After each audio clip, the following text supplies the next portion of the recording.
All right, so you've just finished binging the first part of Outer Banks Season 4. Oh, yeah, And you're probably still catching your breath after that ending. for sure.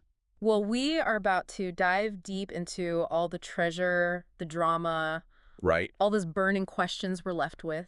I have so many. Yeah, let's do it. It's interesting how this season picks up 18 months after they find El Dorado, I know, right? like giving us a glimpse into what happens after the impossible dream becomes a reality. It's kind of like what happens after the happy ending. You Right. know what I mean? Yeah. Like, they won. Yeah. They got the gold. What's next? They're like hometown heroes. For a minute, Yeah. they were on top of the world. Right. But season 4 kind of throws us back into the action. Back to reality. And it's not all sunshine and rainbows just because they have $1 million in the bank. You know, Yeah. it's like they're back to facing real life struggles, trying to build a future for themselves. It proves that money doesn't solve all your problems. They still have to figure things out. And they're back in the Outer Banks trying to make Poguelandia 2.0 a reality. I love that name. Right. Poguelandia 2.0. It's like they're still chasing that sense of belonging, Totally. that idea of creating their own paradise. Yeah, it's like a fresh start, but also, Right. are they just running from their problems again? Exactly. Right. It's like, okay, you achieved the impossible. You found the gold. Now what? What now? Right. Exactly. And let's be real, some of them are better at handling money than others. Yeah. JJ? Not the best with money. Right. Classic JJ. That scene where he loses their last gold nugget to Rafe Oh my gosh, yes. in a dirt bike race. I can't believe he did that. Right? So typical, though. It's such a JJ move. Like, come on, JJ. Right. You had one job. But it's also a major turning point, I think, Yeah, it is. because it shows how impulsive he can be. Totally. And it kind of sets the stage for them to get pulled back into the treasure game. Yeah, they're kind of hardwired for that chaos, aren't they? Right. Always chasing the next adrenaline rush. Exactly. And this time, the stakes are even higher For sure. because it's not just about personal connections or righting past wrongs. Right. It's different this time. It's about saving their future, their dreams of Poguelandia 2.0. It's all on the line. Enter West Shunret, Oh, yeah. talking about family curses and Blackbeard's lost treasure. Here we go again. Right. Another treasure hunt. You just know things are about to get interesting. Always with this crew. Right. But the writers are so good at weaving in these new mysteries Right. while still keeping the emotional core of the show intact. It's a good balance. Definitely. And speaking of things that feel familiar, Yeah. the show brings us back to the heart of the Outer Banks this season. You know what I love about that?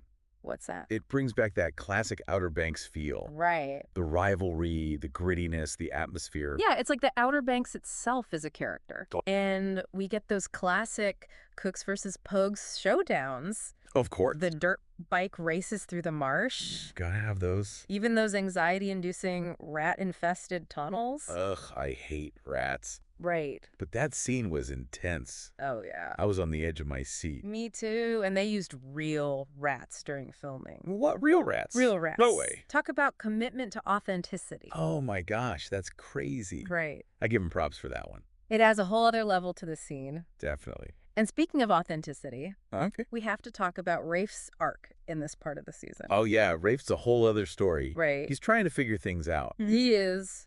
But is he really changing? That's the big question, isn't it? Yeah, like, is he still the same old Rafe? Right. Or is there hope for him? We'll see. I'm curious to see where they take his character. Me too. It's going to be interesting. It is. It's like he's trying to outrun who he used to be. Right, like he's haunted by his past. Yeah. And his dad's not exactly making things easy for him. No kidding, Ward's a piece of work. Right. Like lurking in the shadows, still pulling the strings. It's like he can't escape his father's influence. Exactly. And then there's Sophia. Oh yeah. Yeah. Sophia throws a wrench in everything. Right. A Pogue dating Rafe Cameron? It's like Romeo and Juliet, but with more treasure hunting. Right. Talk Yeah. about a recipe for disaster. Seriously, though, their relationship really makes you think. About Can people really change? Or are they always going to be products of their environment?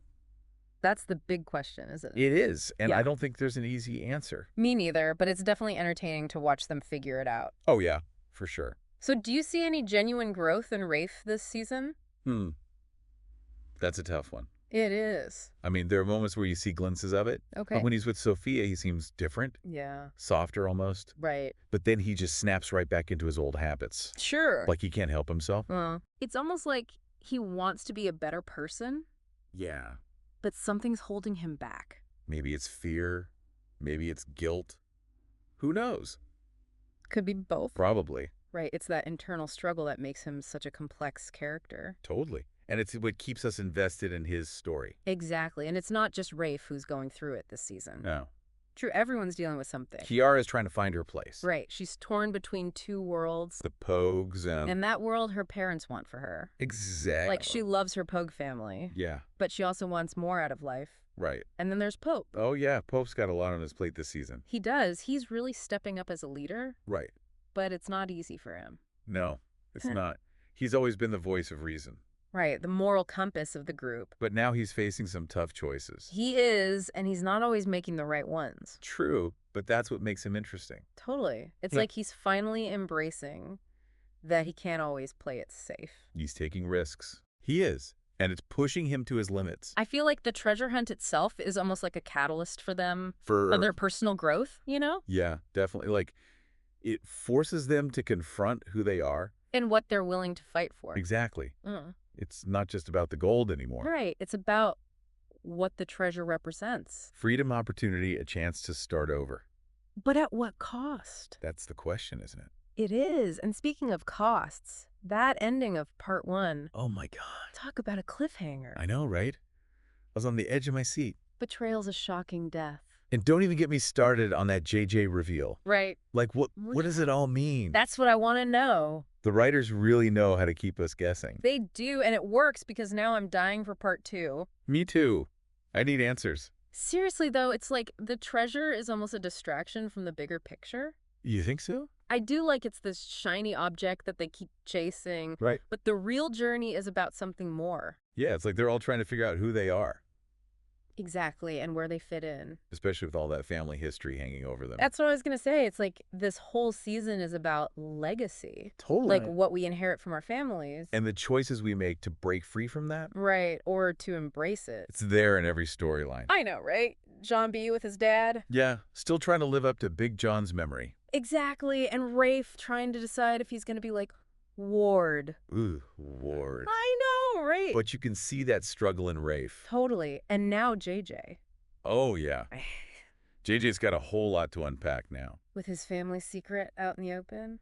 That's got to be tough. Yeah, like your whole life you think one thing. Right. And then, bam, everything you thought you knew is a lie. It's like their whole world just got flipped upside down. And they're all just trying to navigate it the best they can. Which is what makes them so relatable. That's true. Like, even though they're out here hunting for buried treasure, Right. they're still dealing with real stuff. Totally family drama, betrayal, loss. It's heavy stuff. It is, but they handle it with so much heart. That's why people love this show. It's the perfect mix of action-adventure and real emotions. And you can't forget about the relationships. They're the heart of the show. Totally. Like that scene with Cleo and Terrence. Oh my gosh, heartbreak. When he sacrifices himself for her. I know, I was not expecting. Either.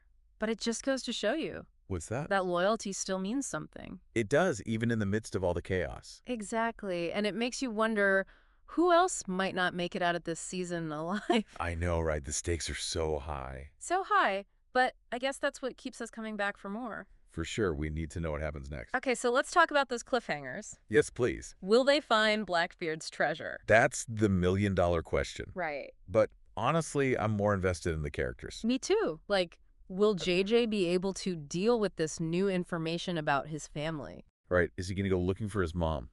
Ooh, good question. What about Kiara and Pope? Will they finally admit their feelings for each other? The slow burn is real with those two. I'm here for it, though. Me too. And what about Sarah? Is she ever going to catch a break? Right, she deserves some happiness.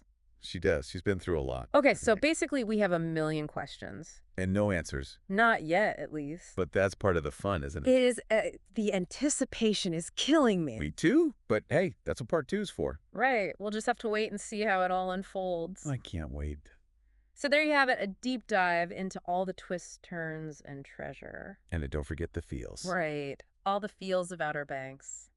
Season 4, Part 1. What a wild ride. Seriously, but now we want to hear from you. Yeah. What did you guys think of that ending? Head over to our social media and let us know your predictions for Part 2. Oh, I want to hear all your theories. Until then, happy treasure hunting.